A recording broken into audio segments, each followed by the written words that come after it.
Good morning, अस्सलाम वालेकुम। सबसे आगे मैं आपको कहेंगे खुश आमदीद। मेरे साथ है मोहम्मद शुएब, मेरे साथ है Sabeen Farooq. Good morning. Programme का आगाज करते हैं सवाल के साथ। सवाल आज बड़ा सादा सा है। आपने करना है हमें व्हाट्सएप इस सवाल के जवाब का और गूगल के बगैर करना है। अच्छा नहीं, गूगल भी कर लें, कोई इतना मसला नहीं, चूँकि सामने गूगल भी नहीं बता रहा होता। तो कर लो सवाल। करें जी करें। अच्छा वैसे आपको कौन रोक सकता है बताएं सवाल करने से, वो भी सी अर्चन सुना नाम, कभी आपने पढ़ा तो होगा जी। अच्छा, सबीन को पता है? नहीं, ठीक है, पढ़ा है कुछ। सबीन को पता है? नहीं नहीं नहीं नहीं नहीं ऐसे नहीं, मुझे पता नहीं है, मतलब थोड़ी देर पहले मैंने नाम सुना है बट आई डोंट नो। अच्छा हाँ। सी अर्चन्स को उर्दू जबान में क्या कहते हैं?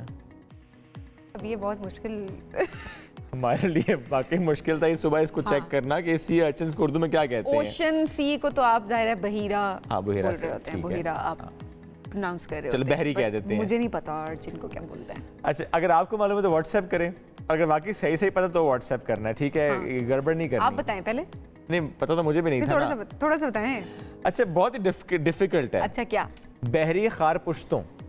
बहरी खारपुश्त या बहरी खारपुश्त, यानी सी अर्चन या सी अर्चन्स। तो बहरी सी अर्चन बहरी खारपुश्त और सी अर्चन्स यानी बहरी खारपुश्तों, ठीक है? बहरी खारपुश्तों। अब याद रख, पश्तो नहीं है, अब याद रखना है इसका ताल्लुक केपी से बिल्कुल नहीं है। मैंने पुश्तो बोला, खारपुश्तों। हाँ खारपुश्तों। हाँ। तो ये है जनाब बहरी खारपुश्तों। अच्छा मैं बात क्यों करूं, जो कि खबर इनसे जुड़ी थी जो हम सुबह डिस्कस कर रहे थे। एक वबा है जिससे मुतालिक ये खदशा जाहिर किया जा रहा है कि पूरी दुनिया में ये फैल सकती है। इस वक्त बहरे हिंद में पहुंच चुकी है और जो साइंटिस्ट हैं, रिसर्चर्स हैं, वो ये कह रहे हैं कि खतरनाक वबा पूरी दुनिया को अपनी लपेट में ले सकती है। और ये 1 साल पहले बहरे अहमर के खलीज में फैली थी और बड़ी तादाद में बहरी खारपुश्तों को इसने हलाक किया था।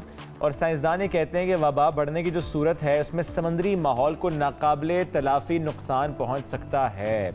अब इस वबा में होता क्या है, ये जो खारपुश्त हैं, सी अर्चन्स हैं, ये बहुत तेज़ी से मरते हैं। सिर्फ 2 दिन के अंदर इनके जो गिरोह हैं वो ख़त्म हो जाते हैं, जिससे ये अंदाज़ा लगाना भी मुश्किल हो जाता है कि कितने जानवर हलाक हुए हैं। तो ये जनाब सी अर्चन से जुड़ी एक खबर थी जो हमने सोचा आपसे शेयर करें, यानी बहरी खारपुश्तों से जुड़ी ये खबर थी। इन्फॉर्मेशन में इजाफा हुआ हमारे। देखिए नई चीज़ें हम सुबह हम भी जब देख रहे होते हैं तो हम कहते हैं कि दुनिया कितनी वसी है। हम अक्सर मैं सोचती हूँ शुएब, थोड़ा सा कॉन्टेक्स्ट से हट जाएगी बात, स्टोरीज पे भी आते हैं लेकिन अक्सर ये होता है कि हमें लगता है कि बस ये एक बॉक्स है जिसमें हम रह रहे होते हैं। ऑनेस्टली ये मसला है, वो मसला है, ये मैच हार गया, वो मैच हार गया, चीज़ें इंपॉर्टेंट हैं but at the same time अच्छा ज़्यादा इंपॉर्टेंस हम चीज़ों को दे रहे होते हैं ना। इस पर्सपेक्टिव से कह रही हूँ कि हमने बस अपना एक कंफर्ट जोन बनाया हुआ, एक बॉक्स है जिसके अंदर हम रह रहे होते हैं। तब दुनिया की अगर बात की जाए, दुनिया कितनी वसी है। और देखिए तो अगर किसी एक छोटे सी जगह पे अगर एक मैच हुआ पाकिस्तान इंडिया का या पाकिस्तान यूएस का हार गया, it's fine, it's okay, chill, move on, है ना?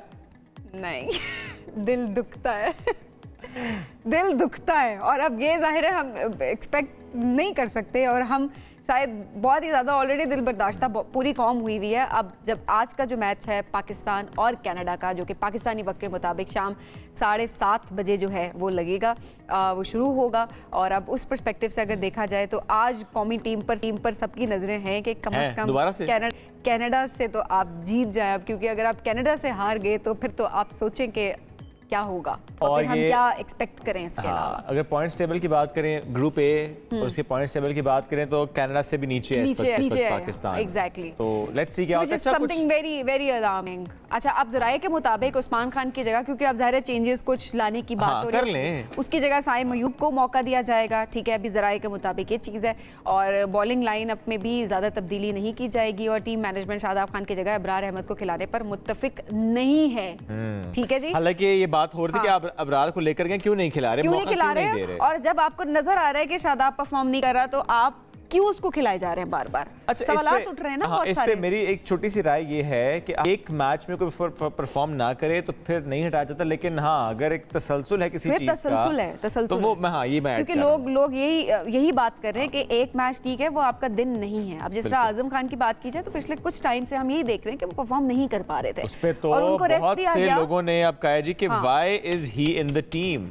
तो अब जाहिर है रेस्ट दिया गया है उनको, जो कि एक अच्छी बात है कि वो भी सेल्फ एनालिसिस कर सकें और अपने आप को थोड़ा बेहतर करके वापस जो है वो एक कमबैक करें, विच इज वेरी इंपॉर्टेंट। ना वो बताए ना, तो अब वही शादाब वाली बात है, छोड़े वो बताए ना क्या अगर मगर। हाय हाय, अगर मगर तो बहुत ही वो तो चांस। अच्छा, अगर क्या होता है? हाँ, अगर और मगर चांस है? बताती हूँ मैं। अगर इंडिया या अमेरिका अपने बाकी सारे मैच बुरी तरह से हार जाएं, ठीक है, पाकिस्तान अपने दोनों मैच बहुत बड़े मार्जिन से जीत जाए, तो शायद रन रेट की वजह से अनहोनी होनी में बदल जाएगी। Fine, fair enough. ना होना मतलब दूसरों को भी एक अच्छे मार्जिन से हारना है और आपने भी एक अच्छे मार्जिन से जीतना है। सो ये एक शर्त है जिसकी वजह से आप टॉप 8 में रह सकते हैं। और वो जीता मैच हार जाते हैं और आप कहती हैं रन रेट अच्छा होगा उनका। पता नहीं अभी भी ना, मतलब हम ऐसे हैं क्योंकि टीम भी हमारी है शुएब, और हम हमेशा अगर हमने देखा तो आखिर तक हम अपनी टीम को, बेशक एक मैच पे हम क्रिटिसाइज कर रहे होते हैं, बट अगला मैच जैसे ही आता है हम पिछले मैच को तकरीबन भूल जाते हैं। हमारी कोशिश होती है कि बस हम अपनी टीम को सपोर्ट करें, किसी ना किसी तरह हम आगे पहुंचे। लेकिन अगर मगर का जो सिलसिला उसमें हम काफी हद तक लकी रहे हैं हमेशा, आप देखें। जी है ना। लेकिन मैं वो जो दुआ पिछले वर्ल्ड कप की बात करें, उससे पिछले की बात करें, हाँ, तो ये अगर मगर एवं तो नहीं शुरू हुआ ना। तो देखिए, यही मैं आपको बता रही हूँ, जब अगर मगर की बात होती है हमेशा खैर यही होती है, बड़ी अनफॉर्चुनेट, बड़ी बदकिस्मती है हमारी है मैं कहूँगी, लेकिन हम बड़े लकी साबित होते हैं। लास्ट टाइम अगर मगर नहीं चला था, उससे पिछली बार चला था। ठीक है, और जो मैं दुआ करने वाला था वो ये, दुआ तो नहीं शुक्र अदा करने वाला था मैं, कि अल्लाह तेरा शुक्र है तूने मेरे दिल में क्रिकेट के लिए मोहब्बत नहीं पैदा की। ये ऐसे ना बोले, कौम आपको देख रही है। अपनी अपनी चॉइस है ना। हाँ सही बात है, वैसे अपनी चॉइस है। किसी का इंटरेस्ट होता है, किसी का इंटरेस्ट नहीं होता। मेरा ख्याल है आप हॉकी में ज्यादा इंटरेस्टेड होंगे। फुटबॉल में, व्हिच इज गुड। अपना अपना खेल है जी। अच्छा, वैसे वसीम अकरम की बात भी कर लेते हैं। उन्होंने तनकीद किया, उन्होंने कहा जी कि बस हो गई है मेरी सपोर्ट करते करते, बहुत सपोर्ट कर लिया। ये जो प्लेयर्स खेल रहे हैं, कई सालों से खेल रहे हैं, क्या इनको अभी भी समझ नहीं आ रही खेलना कैसे है? यानी कोई 8 साल से खेल रहा है, कोई 10 साल से खेल रहा है, इतने अरसे से टीम में है, इतने इंटरनेशनल मैचेस खेले हैं, लीग्स खेली हैं, इतना एक्सपीरियंस है, इतने आपने रिकॉर्ड्स बनाए हैं, लेकिन यहाँ आके आप ठुस हो जाते हैं। वो कहते हैं अब नहीं मैं सपोर्ट कर सकता इस टीम को। कहते हैं कि टीम को किसी दुश्मन की जरूरत नहीं है, खुद ही काफी है अपने लिए। क्या कहा आपको सुनवाते हैं। पाकिस्तान टीम को दुश्मन की जरूरत नहीं है, ये खुद ही बहुत है। अब इनके मुंह में चूसनी डालेंगे क्या हम? इनको बताएंगे सिचुएशन अवेयरनेस क्या है, बाबर बताएगा, कोच बताएगा। पिछले 8-10 साल से खेल रहे हैं ये बैट्समैन। अब रिजवान को मैं बताऊंगा कि मेन बॉलर आया है 1 ओवर के लिए, विकेट लेने आया है, तुम उसे सिंगल कर लो। आपने 10 ओवर के बाद चौका ही कोई नहीं मारा, कोशिश भी नहीं की, तो 120 भी चेज नहीं हुआ। अब शर्मिंदगी होना शुरू हो गई है। As a Pakistani I want to back Pakistan team, back Pakistan team भाजी ऑल द वे, बट उन हद होनी चाहिए। Same feeling honestly. पूरी कौम, तो जब भी कोई आप तनकीद कर रहा है, बात कर रहा है, तो कौम की हम सेम फीलिंग जो है वो शेयर कर रहे हैं। वो उसकी वजह से भी है कि वाकई हम थक गए सपोर्ट कर करके। इससे ज़्यादा सपोर्ट नहीं की जाएगी अगर आपकी कारकर्दगी अच्छी नहीं होगी। At the end of the day आप जितने मर्जी आप जितने मर्जी गुड लुकिंग हो, आप किसी और आप ब्रांड्स की प्रमोशंस कर रहे हो, आप कुछ भी हो, बट आखिर में आप टिकटॉक बनाएं, आप जितने मर्जी नेक काम करें, आप कुछ भी करें, आखिर में क्या है, आप एक प्लेयर हैं। तो अगर एक प्लेयर अच्छा मैच नहीं खेलेगा तो वो ऑटोमेटिकली लोगों के दिल से उतरेगा। What matter is your performance. At the end of the day आपकी परफॉर्मेंस मैटर करती है। अगर आप परफॉर्म नहीं कर रहे तो फिर ज्यादा तनकीद होगी। आपके सोशल मीडिया पे फॉलोइंग मैटर नहीं करती उस पे। Agreed. वो जो फॉलोअर्स है ना, वो इतने क्रिकेट के साथ लिंक्ड है ना शुएब, कि वही जितने फॉलोअर्स हैं वो आप पे तनकीद शुरू करेंगे। लेकिन बस आखिरी जुमला ये कि मायूसी कुफ्र है। यही तो मैं आपको कह रही थी, आप मेरी बात नहीं सुन रहे थे। खेल में कुफ्र नहीं। मैंने आपको पहले ये बात बोली थी ना कि मतलब हम पिछली चीज़ों को भूल जाते हैं। जो आज का मैच है, अगर मगर अल्लाह करे हम फिर दोबारा से हम लकी साबित हो जाए, एंड आई रियली विश कि हम बुरी तरह ना हारें, हम एक अच्छा खेल खेलें। अगर हम हार भी जाते हैं, पहले तो हमें कनाडा से हारना नहीं चाहिए, हारना तो खैर यूएस से भी नहीं चाहिए था, इंडिया से भी जीते जीते हार गए। लेट्स मूव ऑन, बस लेट्स मूव ऑन, आगे बढ़ते हैं और बात करते हैं ईद कुर्बान की। अब ज़रा कुछ दिन बाकी हैं और ऐसे में कुर्बानी का जानवर किसी ने ख़रीद लिया है। कोई इस वक्त भी बैल लेने या बकरा ख़रीदने जा रहा है, कोई तलाश में कि भाव ताव कर रहे हैं, अच्छा बजट में आ जाए, चूँकि ज़रा जानवर महंगे हैं। वो चाहे कराची है, लाहौर है, इस्लामाबाद है, पेशावर या मुल्क का कोई भी शहर जहाँ पर मवेशी मंडी सजी, वहाँ पर रश तो बढ़ रहा है, ख़रीदार तो जा रहे हैं, व्यापारियों से भाव ताव भी हो रहे हैं, बच्चे भी साथ जा रहे हैं। लेकिन अभी भाव ताव में ज़रा मसला ये है कि जानवर बहुत महंगे हैं। जानवर बहुत अच्छा, लोग आखिरी 2 दिन का इंतजार भी कर रहे होते हैं कि आखिरी दिन या आखिरी 2 दिन में जाएंगे, और इस तो बार वाकई आखिरी 2 दिन में जाएंगे सबीन, चूंकि जरा वीकेंड है ना, फ्राइडे सैटरडे, बिकॉज मंडे कोई थे, तो कोशिश करेंगे जब फ्राइडे को जाएं ताकि सैटरडे संडे मिल जाएं और 2 दिन बस वो संभालें। गर्मी में संभालना भी मुश्किल, एक तो जाना मुश्किल, लाना और फिर उनको संभालना इस गर्मी में बहुत मुश्किल होता है। और ऐसे में काफी मुनफरिद जानवर जो हैं वो भी सामने आ रहे हैं, जिसको बच्चे देख के बड़े खुश हो रहे हैं, वैसे बड़े खुश हो रहे हैं, भारी भरकम जानवर है वो तवज्जो का मरकज बन रहे हैं। लेकिन इस वक्त मंडियों के क्या हालात है, उस तरफ चले। बिल्कुल ठीक है, तो कराची लेकर चलते हैं आपको। सबसे पहले हम बाकी शहरों में भी आप जाएंगे। कराची से हमारे साथ मौजूद है साजिद अवान और मौजूद है लियारी की मवेशी मंडी में। साजिद, क्या हालात हैं इस मवेशी मंडी के? चूंकि नॉर्मली तो हम कराची की जब बात करते हैं तो हम एशिया की सबसे बड़ी मंडी का जिक्र करते हैं, लेकिन आप इस वक्त लियारी की मंडी में मौजूद हैं। ये शहर में जो दीगर मंडियां लगती हैं हम उसकी बात अगर करें, यहाँ पर क्या हालात हैं? जी शोएब सबीन, इस वक्त ईद करीब आते ही इस वक्त शहर में हम देख रहे हैं कि तमाम ही मंडियों में काफ़ी ज़्यादा रश बढ़ चुका है। इस वक्त मैं मौजूद हूँ लियारी की बकरा पीढ़ी में और यहाँ पर इस वक्त जो मवेशी मंडी लगाई गई है उसमें जानवरों की तादाद जो है वो इस वक्त भी काफ़ी ज़्यादा है। ख़रीदार जो हैं वो आज गुज़िश्ता रात से ही यहाँ पर अपने जानवर पसंद करने के लिए आए हैं, लेकिन कई लोगों को वो जानवर मिलने में कामयाबी हुई और किसी को नहीं हुई है। इस वक्त मेरे कैमरा पर्सन दिखाएँगे कि ये जो छोटे जानवर हैं जिनके साल जो बकरा ईद थी उस पर रेट जो थे वो तकरीबन 60 से 70 हज़ार रुपये थे, लेकिन इस साल हम देख रहे हैं कि वो 1,20,000 1,30,000 रुपये जो है वो यहाँ से वो फ़रोख्त हो रहे हैं। इसी तरीके से बड़े जानवरों की कीमतें हैं वो भी इस वक्त आसमानों से बातें कर रही हैं। तकरीबन यहाँ पर 3 से 4 लाख रुपये का जो है वो नॉर्मल जानवर जो है वो आपको दरमियाना जानवर जो है वो यहाँ पर मिलता है, और अगर उससे बड़ी बात की जाए तो वो 7 से 10 लाख रुपये तक ये जो है वो रेट इस मार्केट में मंडी में मौजूद हैं वो जानवर। तो ख़रीदार जो हैं वो गुज़िश्ता रात से ही काफ़ी ज़्यादा परेशान हाल है। उनका ये कहना है कि गुज़िश्ता साल की निस्बत इस साल जो है वो डबल रेट हो गए, जिसकी वजह से उन्हें जो है वो परेशानी लाहक है। मवेशी मंडी इंतज़ामिया की जानिब से इनसे इंतज़ामात तो यहाँ पर जो है वो बेहतर तरीके से किए गए हैं। यहाँ पर जो सिक्योरिटी का सिस्टम है उसे भी बेहतर बनाया गया है, क्योंकि इस वक्त जो मवेशी मंडी नई बनाई गई है वो काफ़ी दूर है शहर से, जिसकी वजह से जो है वो शहरियों को काफ़ी परेशानी लाके। तो इसी तरीके से शहर के मुख्तलिफ इलाकों में मुख्तलिफ मकामात पर जो है वो मंडियाँ इस वक्त लगाई गई हैं और मवेशी मंडियों में शहरियों की एक बड़ी तादाद जो है वो यहाँ पर खरीदारी के लिए आ रहे हैं, लोग विजिट कर रहे हैं और ये कोशिश कर रहे हैं कि सही दाम पे जो है उनको मवेशी टाइमली मिल जाए। साजिद अवान, बहुत शुक्रिया, हमें आप आगाह कर रहे थे। अब नाज़रीन आपको लेकर चलते हैं पेशावर, जहाँ पर शहजादा फहद इस वक्त मवेशी मंडी में मौजूद है, उनसे पूछते हैं क्या तफसीलात है।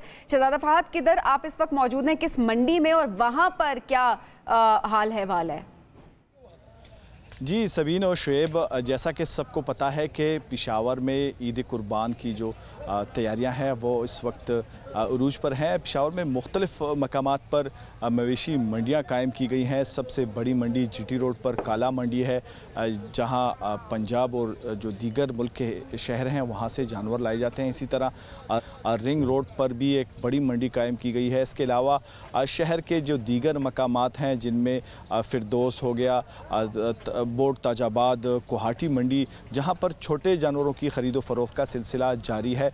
मंडियों में इस वक्त काफ़ी रश लगा हुआ है और ये रश इस वक्त जो शहरियों का है उसमें उन्होंने काफ़ी मायूसी का इजहार भी किया है कि ईद कुर्बान करीब है और अब तक उनको कुर्बानी का जानवर दस्तयाब नहीं है। हमने शहरियों से भी बात की है, शहरियों का कहना है कि चूँकि महंगाई बहुत ज़्यादा है और इस दफ़ा उनकी जो इस्तिताअत है उसके मुताबिक उन्हें जानवर मुयस्सर नहीं है। वो 2-3 दिन से जो शहरी हैं वो मंडियों में ये बड़ी अहम बात है कि ज़ाहिर शहरी वाकई परेशान है। एक तो वैसे बजट आउट है उनका, बजट आने भी खैर वाला है, और दूसरा आप ज़ाहिर ऐसे में जब जानवर लेने जाते हैं तो कहते हैं कि ये और ज़्यादा महंगे उनको जानवर नजर आते हैं। क्योंकि इससे पहले साजिद ने भी कहा कि जो जानवर 70-80 हज़ार का था आज वो 1,20,000 का है।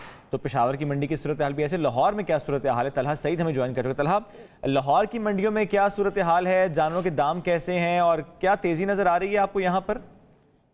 जी बिल्कुल, शहर लाहौर में भी पंजाब भर की तरह मवेशी मंडियां सज चुकी हैं। लाहौर के अंदर इस बार एक मुस्तकिल मंडी के साथ साथ मज़ीद 7 मंडियां सजाई गई हैं। मजमूई तौर के ऊपर इस दफ़ा पहले सालों के बरक्स जो है वो 8 मंडियां जो है वो यहाँ पर कायम की गई हैं। पहले हमेशा 10 मंडियां जो है वो लाहौर के अंदर कायम की जाती थी, ताहम इस दफ़ा पाइन एवेन्यू और LD एवेन्यू के ऊपर मंडी जो है वो कायम नहीं की गई, जबकि दीगर कुछ मंडियों के मुकामात भी तब्दील किए गए हैं। सिर्फ एक शाहपुर कांजरा मंडी है जो कि अपनी उसी जगह के ऊपर ही कायम है जहाँ पर वो सारा साल फिलहाल जो है वो चलती है। दीगर 7 आर्जी मंडियाँ जो हैं वो शहर के अंदर जानवरों की खरीदो फरोख्त के लिए कायम कर दी गई हैं। मजमूई तौर के ऊपर 250 से ज़्यादा मंडियाँ पूरे के पूरे पंजाब में जो है वो सजाई गई हैं, जिनकी सिक्योरिटी के लिए 3000 से ज़ायद पुलिस एहलकार जो हैं वो भी सिक्योरिटी के फ़राइज़ सर अंजाम दे रहे हैं। जबकि अगर मंडी की सूरत हाल की बात की जाए तो इस तरह के प्यारे और खूबसूरत जानवर जो हैं वो पंजाब भर के मुख्तलिफ इलाकों से इन मंडियों के अंदर फ़रोख्त के लिए लाए जा रहे हैं। लेकिन ताहम अभी तक जो है वो मंडी के अंदर अगर कहा जाए कि मंदी है तो ये कहना गलत नहीं होगा, क्योंकि मंडियों के अंदर इस टाइम पर जानवरों की तादाद ज़्यादा है जबकि खरीदार ना होने के बराबर दिखाई दे रहे हैं। ठीक है, नहीं यहाँ पर मंदी का रुझान है, तेज़ी नहीं है, चूँकि अभी दिन भी कुछ रहते हैं और चूँकि महंगे बहुत हैं जानवर, इसलिए भी हम देख रहे हैं कि जो खरीदार तकरीबन डबल रेट्स तो वो ज़्यादा नहीं अफोर्ड फिलहाल कर पा रहे। लेट्स सी अगर तो दाम गिर गए तो फिर ज़ाहिर है हम देखेंगे कि तेज़ी होगी मंडियों में, तो वैसे थोड़ा सा मुश्किल हो जाता है। बिल्कुल 11th हर लोग फिर ले रहे होते हैं। बहुत शुक्रिया, चला आपने अपडेट किया। नाज़रीन आगे बढ़ते हैं, चूँकि हम ईद कुर्बान की बात कर रहे हैं और ऐसे में अगर हम एक बड़े त्यौहार का जिक्र करें, ज़रा वो तो ईद कुर्बान है, लेकिन एक बड़ा इवेंट अगर हम उसे कहें तो वो है जनाब हज बैतुल्ला। ज़ाहिर है एक ऐसा बड़ी इबादत है, बड़ी सादत की इबादत है। उसकी तैयारियों के जब हम जिक्र करें, अब ज़्यादा तैयारियां मुकम्मल हो चुकी हैं उसकी। मक्का मुकरमा में इसीलिए शानदार सालाना हज परेड का एहतमाम किया गया है। इस परेड में हज़ारों फ़ौजियों ने हिस्सा लिया है और हज के दौरान जो सिक्योरिटी है उसको बरकरार रखने के लिए अमली महारत का मुजाहरा किया गया है। इस परेड का मकसद है कि मक्का और मदीना में हुजाज बैतुल्ला की हिफाजत की जाए और मनासिक हज के लिए हुजाज को पुरसकून माहौल फराहम किया जा सके। और इसमें हम ये भी देखते हैं कि बिलखुसूस जो मैदान अराफात है उसके अतराफ़ में जो तैनाती की जाती है कि इल्लीगल कोई दाखिल ना हो उस इलाके में, क्योंकि हज के लिए परमिट लेना ज़रूरी होता है। वो चाहे फिर वहाँ के लोकल्स हैं, चाहे कोई बाहर से आ रहा है, तो उसके लिए जो बैंड्स इशू होते हैं, जो कार्ड्स इशू होते हैं, अगर उसके बगैर कोई जाए तो उसको रोका जाता है। हर साल हम देखते हैं कि हज़ारों लोग ये कोशिश करते हैं कि गैर कानूनी तौर से तरीके से वहाँ पर पहुँचें, जिनको फिर रोका जाता है और अदरवाइज़ भी सिक्योरिटी फराहम की जाती है। जो कि ज़ाहिर है एक बहुत बड़ा ये इवेंट है, दुनिया का एक बड़ा इवेंट, जिसमें हम देखते हैं कि लाखों मुसलमान जो हैं वो वहाँ पे मौजूद होते हैं इसमें फ़र्ज़ अदा करने के लिए, और ऐसे में उनकी सिक्योरिटी प्रोवाइड करना, जिस तरीके से वहाँ पर इंतज़ाम किए जा रहे हैं, उसकी एक रिहर्सल जो है वो की गई, हमने आपसे वो शेयर किया। आगे बढ़ते हैं नाज़रीन और दीगर खबरें शामिल करते हैं और आगे बढ़ते हुए हमें बात करनी है आज बजट की भी आगे चलकर कि बजट कितना मुतासर करेगा, चूँकि बजट कल पेश होना है। लोगों को क्या मिलेगा? लोग यही कर रहे हैं कि अवाम दोस्त बजट होगा या नहीं होगा। कब हुआ था अवाम दोस्त बजट? कोई आपको कभी भी नहीं होता, कभी भी नहीं होता हमेशा, क्योंकि हम IMF से निकलते नहीं हैं, हम IMF से निकलते नहीं हैं और उसकी वजह यही होती है फिर जो भी बजट आपको पेश करना पड़ता है वो शराइत के साथ पेश करना पड़ता है, और ज़रा शराइत के साथ जो बजट पेश किया जाएगा अवाम दोस्त बजट वो नहीं होगा। लेकिन ऐसे में जब हुकूमत ये दावे करती है बार बार कि अवाम को रिलीफ दिया जाएगा, हम ये करेंगे, हम वो करेंगे, तो ज़रा फिर एक्सपेक्टेशंस बिल्ड होती हैं और फिर सवालात उठते हैं। एग्जैक्टली, इस पर बात करेंगे, हमें डिटेल के साथ एक ब्रेक लेंगे, ब्रेक से वापस आएंगे। Stay with us. Welcome back जी। अब जरा बात करते हैं पाकिस्तान की मौशी सूरत हाल की। बजट पेश होने जा रहा है। हुकूमत अगले माली साल के लिए 12 जून को वफाकी बजट पेश करने जा रही है और बजट में इजाफी रेवेन्यू हासिल करने के लिए नए टैक्स लगाए जाने का इम्कान जाहिर किया जा रहा है। पेट्रोलियम मसनूआत की बात की जाए तो उस पर इब्तदाई मराहिल में 5% सेल्स टैक्स आयद करने की बात हो रही है और तमाम सेल्स टैक्सेस में छूट खत्म करने, सेल्स टैक्स की शरह और दरामदी ड्यूटीज़ में मज़ीद 1% इजाफे की तवक्को की जा रही है। और मीडिया इतलात के मुताबिक बजट के लिए तमाम टैक्स तजावीज़ जो हैं वो IMF के साथ शेयर की गई हैं और सेल टैक्स की शरह बढ़ने से आइंदा माली साल महंगाई की शरह में मज़ीद इजाफे का इम्कान भी जाहिर किया जा रहा है। इस पर बात करते हैं, हमारे मईशत खाकान नजीब साहब हमें ज्वाइन कर चुके हैं। खाकान साहब, सबसे पहले माजरत, आपको इंतज़ार करवाना पड़ा आज हमें, उसके लिए बहुत माजरत। जब बजट कितना खाकान साहब हम, और ऐसे में जिस तरह कुछ स्टैट्स सभी ने भी शेयर किए, अब अगर मौशी ग्रोथ कम हो रही हो, कर्जे बढ़ रहे हों, गुर्बत में इजाफा हो रहा हो, महंगाई में इजाफा हो रहा हो और इन्वेस्टमेंट आ ना रही हो,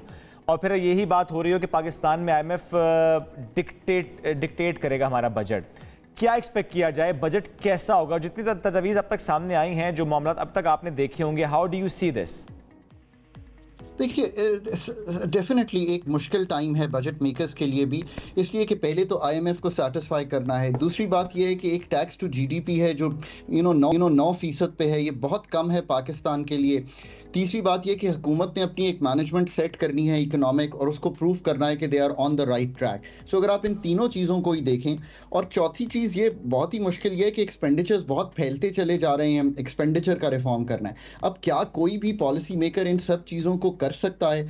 अगर आप टैक्स की मद में ही देखें तो मुश्किल ये है कि ना आप रिटेल पे, ना आप होलसेल पे, ना आप प्रॉपर्टी पे, ना आप एग्रीकल्चर इनकम टैक्स पे टैक्स लगाने के लिए तैयार भी हैं, और ना ही आप में जिसे कहेंगे टेक्निकल नो हाउ है कि कैसे एग्रीकल्चरिस्ट को आप पहले लाएंगे उस चीज़ में कि वो फॉर्मल इकोनॉमी का पार्ट बने। आपके पास 30-32 लाख रिटेलर और होलसेलर है। अभी आप करने गए थे तो मुश्किल से अभी 25-26 हज़ार जो है वो उन्होंने रजिस्ट्रेशन की है। एग्रीकल्चर इनकम टैक्स अभी भी प्रोविंसेस का सब्जेक्ट है, उसको वापस लाना है फेडरल गवर्नमेंट में। प्रॉपर्टी पे कैपिटल गेन्स टैक्स का इजरा प्रॉपरली करना है। फिर बहुत सी मरात हैं टैक्स सिस्टम में। अब आप कहेंगे कि ये तो बड़ी कॉम्प्लिकेटेड स्टोरी है। IMF क्या करता है, जो अभी जिक्र कर रही थी आप, वो ये करता है, वो कहता है कि जहां टैक्स लगा हुआ है उसी की शरह को बढ़ा दें। But I think seriously that time for Pakistan is now over on a very very serious note. मेरा नहीं ख्याल कि 60% पिछले 2 साल में इन्फ्लेशन हुई है, 60%। उसके बाद ये कोई भी कहे कि 1% सेल्स टैक्स की शरह बढ़ा दो, मेरा ज़ाती ख्याल है कि IMF कन्विंस हो जाएगा इस बात पे और वो ये नहीं करेगा। पर कुछ चीज़ों पे जो सेल्स टैक्स की रजीम में नहीं है, आई थिंक उन पे सेल्स टैक्स आएगा, उससे थोड़ी सी आपकी जो कीमतें हैं वो बढ़ेंगी ज़रूर, ऐसा ज़रूर होगा। आई रियली होप कि IMF को कन्विंस कर पाएँ कि हम रियली सीरियस हैं इस चीज़ में कि all incomes will be taxed equally. Agriculture income को उसी तरह टैक्स करेंगे ना जैसे मैन्युफैक्चरिंग और सर्विसेज सेक्टर की कर रहे हैं। आपकी इनकम अगर टैक्स होती है, हम टीवी से जब पैसे मिलते हैं तो फिर रिटेलर मेरे दोस्त क्यों नहीं पैसे देंगे? मतलब this is not fair. And दूसरी बात यह है कि यार आप वही बत्ती इस्तेमाल करते हैं और उस पर टैक्स देते हैं स्ट्रीट लाइट इस्तेमाल करने का, आप वही डिफेंस इस्तेमाल करते हैं इस मुल्क का। And how can the retail community or the property community, and property is not good investment in this country because वो बना के आप दुनिया को कुछ नहीं बेचते, बल्कि Turkish tile, Italian tile, Chinese माल जब आप खरीदते हैं घर में तो इसका मतलब है कि हमारी इंपोर्ट बढ़ती है। पर in the end it is an unproductive sector. Plots के प्लॉट्स जो है उनकी फाइलों पे काम हो रहा है। मेजर पाकिस्तान की इन्वेस्टमेंट जो है वो वहाँ पड़ी हुई है, which is an unproductive sector. अब इससे आपको एक तो अदराक हो गया कि Pakistan policy makers have a clear handle on what to do. Can we do all these things? Let's hope कि 12 जून को हम इसी तरह का बजट देंगे। इसमें एक और चीज़ मैं ये कहूँगा कि पाकिस्तान की एक्सपेंडिचर साइड को ज़रूर संभालें।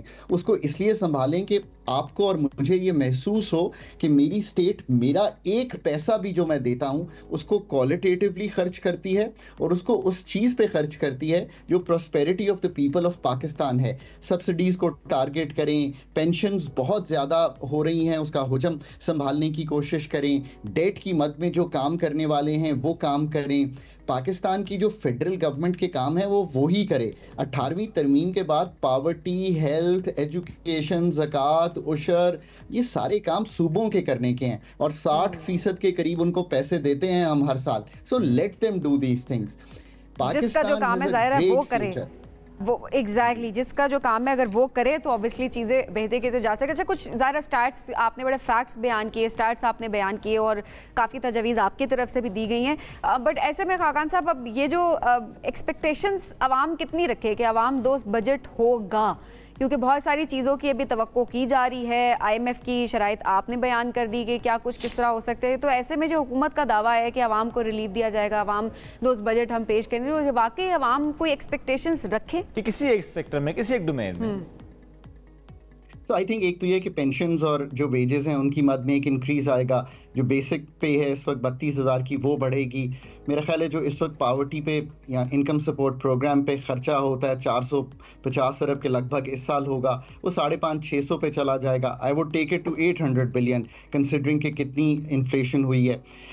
फिर आप हेल्थ और एजुकेशन में प्रोविंसेस को ज़्यादा खर्च करते देखेंगे, ये एक अच्छी चीज़ है। एक पॉजिटिव और चीज़ उम्मीद ये रखें कि पिछले 2 साल में नौकरियाँ इसलिए नहीं क्रिएट हुई कि शरह नमू गिर रही थी पाकिस्तान में, नेगेटिव हुई। इस साल भी 2, 2.25% होगी। आने वाला साल जैसे ही शरह सूद कम हो रही है और कम हो जानी चाहिए, बहुत रूम है शरह सूद को काटने का, वो जब नीचे जाएगी तो मैन्युफैक्चरिंग की कुछ नौकरियां निकलेंगी। मैं अपने बहन भाइयों को कहता हूँ असल रिलीफ जो है वो ये है कि पाकिस्तान में नौकरियां निकलें, अल्लाह उनको नौकरी दे, उनको कारोबार करने के लिए सूद की जो शरह है वो नीचे आए, एग्रीकल्चर भाई बहनों को शरह सूद नीचे पे कर्जे मिलें ताकि वो ट्यूबवेल लगाएं, ताकि वो बेहतर मैकेनाइजेशन करें। This is the Pakistan we all want to see. Opportunity से भरा हुआ पाकिस्तान, हुकूमत अपने खर्चे कम करती हुई दिखाई दे ताकि जो गैप है इस पर प्लीज कमेंट कीजिएगा खाकान साहब, क्योंकि इससे पहले भी आपने एक्सपेंडिचर एक्सपेंसेस की बात की है। जब भी हम किसी गवर्नमेंट के ऑफिशियल से बात करते हैं, वो चाहे फिर वजीर आजम साहब का बयान हो या चाहे कोई मिनिस्टर या कोई भी, वो कहते हैं जी हम तो तनख्वाह भी नहीं लेते, हम तो प्रोटोकॉल भी नहीं लेते, हम तो ये भी नहीं लेते, हम तो फ्री पेट्रोल भी नहीं लेते, फ्री बिजली भी नहीं लेते, हम तो जो करते हैं खर्च खुद करते हैं। तो ये एक्सपेंस हो कहाँ रहा है अगर सब अपनी जेब से कर रहे हैं? ये भी होता है करोड़ों के गाड़ी के टायर चेंज हो रहे होते हैं और प्रोटोकॉल कैसे नहीं होता, सिक्योरिटी और वो सारी चीजें तो सबके सामने वैसे ही होती है, मानते नहीं है सिर्फ। देखिए सबसे बड़ा तो बात यह है कि ये बहुत छोटी चीजें हैं जिनका हम जिक्र कर रहे हैं। असल बात यह कि क्या आपने हुकूमत का जो साइज है, जो हुजम है हुकूमत का, वो कम किया कि नहीं किया? क्या लेयर्स कम की कि नहीं की? So you have to start thinking differently. Pakistan का चूंकि चैलेंज बड़ा है तो रिस्पॉन्स उतना ही बड़ा आना चाहिए ना। ये तो बड़ी आसानी से मतलब गुफ्तगू हो सकती है। The layers in the government, the number of ministries जो अभी भी हम फेडरल गवर्नमेंट में होल्ड कर रहे हैं और 18वीं तरमीम के बाद जिनकी ज़रूरत नहीं है, क्या आप वो तोड़ सकते हैं? मैं हमेशा कहता हूं कि मैं सैलरी के बगैर काम नहीं करना चाहता, because I want to be paid for what I do.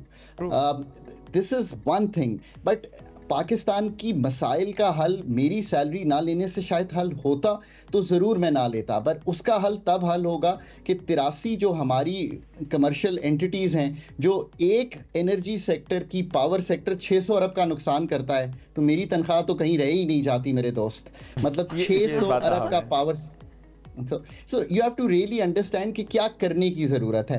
इसी तरह पाकिस्तान की जो फेडरल गवर्नमेंट का हुजम जब आप कम करेंगे तो तब आपको रियल सेविंग्स आने वाले नहीं। ये मैंने सवाल इसलिए भी किया ना खाकान साहब, क्योंकि कुछ चीजें ऐसी होती हैं जो कि उनका एक असर जरूर होता है, वो एक बिल्कुल अलामती तौर पर ही सही, लेकिन उनका एक असर होता है। ये तो छोटी छोटी चीजें जो होती है वो एक बड़ी चीज बना रही होती है। बड़ा एक्सपेंस अगर उनको कैलकुलेट करें तो वो बनता है, और अगेन अगर नहीं भी बनता तो उसकी एक अलामत optics matters, that's absolutely right. लेकिन इसमें चूंकि इससे पहले आपने कहा भी कि जिस पे टैक्स लगा होता है उस पर ही ज़ाहिर हम देखते हैं कि ज़्यादा टैक्स लग जाता है, स्लैब्स चेंज हो जाती हैं। अशराफिया पे टैक्स क्यों नहीं लग सकता, क्यों लग नहीं रहा? चूंकि वो खुद ही उसमें एक रुकावट बन जाते हैं। और जो आपने 2-3 सेक्टर्स का नाम लिया, वो चाहे रियल एस्टेट है चाहे वो एग्रीकल्चर सेक्टर है, बात होती है कि लगना चाहिए, बार बार बात होती है लगना चाहिए, नहीं लगता। So I think a number of things are important. मैं हमेशा कहता हूँ कि जिन मुल्कों ने भी ये काम किया है, चाइना है, इंडिया है, वियतनाम है, ये सारे जो मुल्क हैं, उन्होंने, साउथ कोरिया है, और हम इनकी मिसाल देते हैं, इन्होंने एक डेवलपमेंट बार्गेन अपने अमीर लोगों के साथ किया कि देखो तुम कम टैक्स देकर या यहीं पे रहकर साउथ कोरिया में ही रहकर तुम ग्रो नहीं कर सकते, तुम एक्सपोर्ट करो, हम तुम्हें ग्रो करने देंगे। जब तुम ग्रो करोगे तुम्हें पैसे ज़्यादा मिलेंगे, और जब तुम्हें पैसे ज़्यादा मिलेंगे तो तुम्हारा टैक्स का हुजम गवर्नमेंट के लिए बढ़ेगा। हमें एक डेवलपमेंट बार्गेन इन लोगों के लिए करना है कि आप एक स्टोर से 100 स्टोर्स पे हम आपको ले जाने की मदद कर सकते हैं, पर आप उन 100 स्टोर्स के टैक्स ज़रूर देंगे। तो आई थिंक एक तो ये है कि we have to reach a development bargain, a tax bargain with these people कि this is the right thing to do. दूसरी बात यह है कि पाकिस्तान में एक ब्यूरोक्रेसी और जो हमारा सिस्टम है उसमें एक इनर्शिया है। हम अभी तक पुश नहीं कर पा रहे वो काम जो हमें पुश करने चाहिए, और उसकी वजह डिज़ाइन इश्यूज भी हैं, इनर्शिया भी है, बहुत ही कैपेसिटी कंस्ट्रेंट्स हैं गवर्नमेंट में, energy policy, tax policy, privatisation policy, इन सब को पाए तकमील तक पहुंचाने के लिए। और आखिरी बात यह है कि एक फियर ऑफ मेकिंग डिसीजंस भी है, बिकॉज लॉ इन्फोर्समेंट एजेंसीज का एक बहुत बड़ा फियर रहता है लोगों में। अगर इन सब चीज़ों को SIFC का एक मैकेनिज्म ओवरकम करने में मदद कर सके, जो आई रियली होप कर रहा है, और ब्यूरोक्रेसी भी गियर अप हो जाए, एक नई पॉलिटिकल गवर्नमेंट एक विजन क्रिएट करे, तो हम फिर चल सकते हैं। ये सीरियस मसाइल हैं, ये सीरियस पॉलिसी इश्यूज हैं, इनको बहुत सीरियसली ही और बहुत ही जिसे कहेंगे कैपेसिटी बिल्ड करते हुए प्रोफेशनलिज्म से डील करना पड़ेगा। आई रियली होप कि हम ये सारे काम कर पाएंगे। We really wish and hope के सारे काम कर पाएं। खाकान नजीब साहब बहुत शुक्रिया, साथ मौजूद थे। भी आजकल चूंकि बजट पे ज़्यादा बात हो रही है, हम आपको तंग जरूर करते रहेंगे आप, और आप ज़रा हमारा साथ देते हैं, इसके लिए बहुत शुक्रिया, और आपकी तजवीज़ बहुत अहम होती हैं। वी रियली विश कि ऐसी तजावीज़ को सीरियस लिया जाए। और मैं कहता हूँ कि इस बजट को बाकी इसका पोस्टमार्टम इस तरीके से होते रहना चाहिए कि अच्छा तजावीज़ आई हैं, किस तरह की तजावीज़ हैं, क्या होना चाहिए, और अगर कोई राय आ रही है तो गवर्नमेंट को बिकॉज़ एक्सपर्ट्स ही है ना जो राय दे रहे हैं, वो एक्सपर्ट्स हैं, उनको आपको मौका भी देना चाहिए और एट द सेम टाइम आपकी भी हेल्प हो जाएगी। हर चीज़ में आप हरफनमौला नहीं हो सकते, ऑब्वियसली एक्सपर्ट्स भी बैठे हैं, आपको ऑब्वियसली एक डिस्कशन जनरेट करनी चाहिए। बिल्कुल। एक ब्रेक लेने नाज़रीन, वापस आएंगे, stay with us. Welcome back जी। सबसे आगे मैं आपको कहेंगे खुश आमदीद। हमारे साथ एक ऐसे मेहमान मौजूद है जो आलमी सतह पर कौमी ज़ुबान की खिदमत में मसरूफ़ हैं और इसकी तरवीज के लिए बहुत ज़्यादा काम भी कर रहे हैं। हम बात कर रहे हैं रबिया खालिद की। Rabia Khalid UN headquarters New York में UN एम्बेसडर रिपब्लिक की हैसियत से काम कर रही हैं और उन्होंने गुज़िश्ता साल कौमी ज़ुबान को आलमी सतह पर फ़रोग़ करने के लिए उन्होंने जो UN में लोग आते हैं टूर करने के लिए, वहाँ पर उर्दू ज़ुबान में टूर देने का उन्होंने इनिशिएटिव लिया है। और ज़ाहिर है ये आगाज़ करना एक बहुत बड़ी बात है, क्योंकि वहाँ पर आप जाएँ ज़्यादा अंग्रेज़ी ही उसी का इस्तेमाल किया जा रहा होता है क्योंकि सब उसको समझ सकते हैं और लेकिन वहीं पर अपनी ज़ुबान को याद रखना और इनिशिएटिव लोग नहीं भी समझ सकते ना, नहीं भी समझ सकते। और ये एक बड़ी अच्छी बात है कि आपकी जो ज़ुबान है वो दुनिया में कहीं पर भी प्रमोट हो रही हो तो आपको बहुत अच्छा लग रहा होता है, स्पेशली आप अपने कल्चर को रिप्रेजेंट कर रहे हो। अच्छा, अब इसके अलावा अगर बात की जाए तो UN के माहौलियाती प्रोग्राम और दीगर प्रोजेक्ट्स में भी वो जो है पार्टिसिपेट करती रहती हैं और इंटरनेशनल लेवल पर भी उन्होंने नेशनल इंटरनेशनल काफ़ी जो है एजाज़ात उनसे भी उनको नवाजा गया है। अच्छा जी, रबिया हमारे साथ मौजूद, उनसे बात करते हैं कैसे उन्होंने शुरू किया, जो पिछले साल इन्होंने इनिशिएटिव लिया है उर्दू ज़ुबान में टूर करवाने का, जरा इसकी कहानी। नहीं, पहला सवाल कुछ और है। क्या?